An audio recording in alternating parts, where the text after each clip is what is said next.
Buenas tardes, mi nombre es Jerónimo Gama Calderón y les voy a explicar sobre los usos del sonido.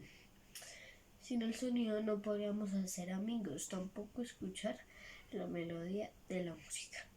No podríamos escuchar a la naturaleza, tampoco a los carros.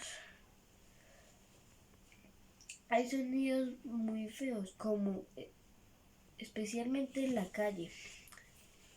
En la calle están los carros que producen sonidos muy malos.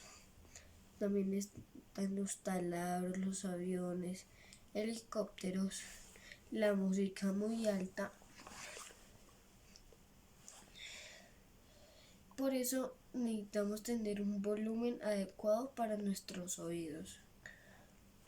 Gracias, adiós.